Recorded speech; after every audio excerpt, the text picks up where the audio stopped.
नमस्कार मित्रों, मैं सौमेंद्र सोलंकी आपका यूट्यूबर आपके सामने कोरोना के बारे में कुछ आधुनिक और लेटेस्ट तथ्यों के साथ प्रस्तुत हुआ हूँ। दोस्तों, कोरोना अपनी भयावहता की ओर बढ़ रहा है। भारत में इसकी सेकंड और थर्ड स्प्रेड होने लगा है और यह बहुत ही घातक है। इसे कम्युनिटी स्प्रेड कहा जाता है, यानी कि हम इस कोरोना को उस डिसीज़ से आगे बढ़कर एक दूसरे को फैलाएंगे। हम जितना बाहर निकलेंगे, लोगों से मिलेंगे जुलेंगे, हम इसको और भी गति प्रदान कर रहे होते हैं। भारत की सरकारें, चाहे वो केंद्र सरकार हो या राज्य सरकारें, WHO, विश्व के सभी संगठन तथा NGOs और विश्व की अन्य देशों की सरकारें सभी इस भयावहता से लड़ रहे हैं। यह सिर्फ भारत की समस्या नहीं है, यह सिर्फ आप और हमारे लिए समस्या नहीं है, बल्कि पूरा विश्व इसके लिए भुगत रहा है।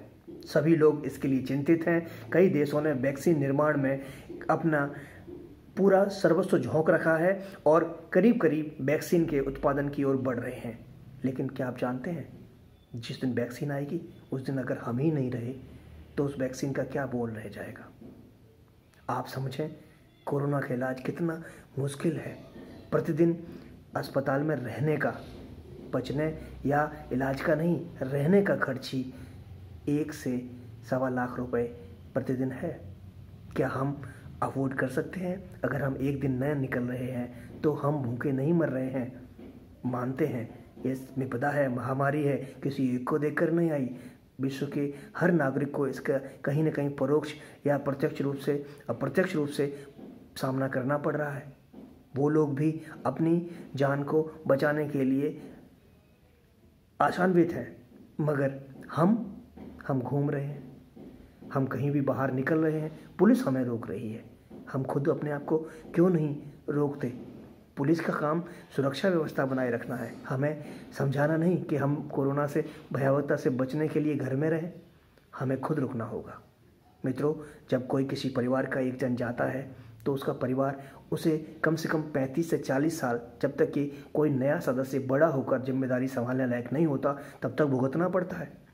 अगर आप मुखिया हैं, बाहर जा रहे हैं और आप कोरोना खुद के लिए ले आए, माना आपका पूरा परिवार इन्फेक्टेड नहीं हो रहा है, मगर उसके चले जाने पर पूरा परिवार 35 साल तक इन्फेक्टेड रहेगा। इस बात को भी ध्यान में रखें।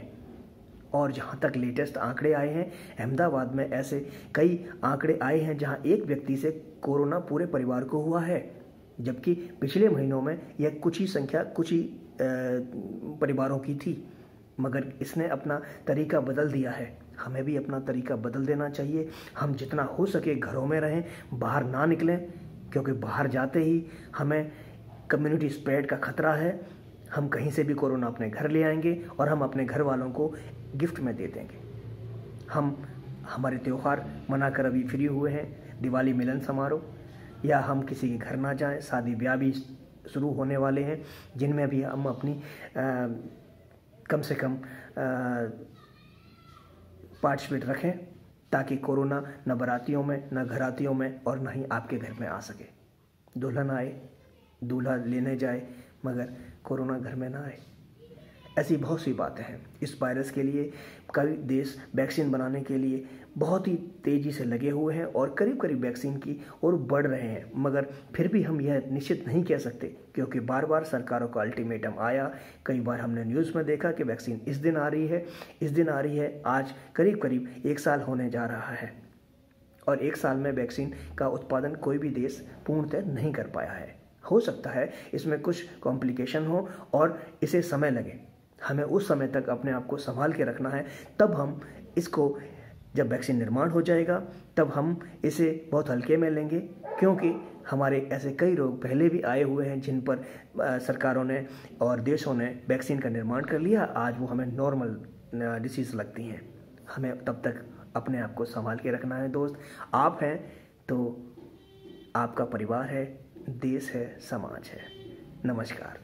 मैं समझता हूँ आप समझ गए होंगे। अगर आपको ये वीडियो अच्छा लगे तो लाइक करें, कमेंट करें, शेयर करें और इस चैनल को सब्सक्राइब करें, ताकि ऐसे वीडियोस मैं आपको बार बार भेजता रहूं और आपको ज्ञान में थोड़ा सा ज्ञानवर्धन कर सकूं। धन्यवाद। धन्यवाद मित्रों।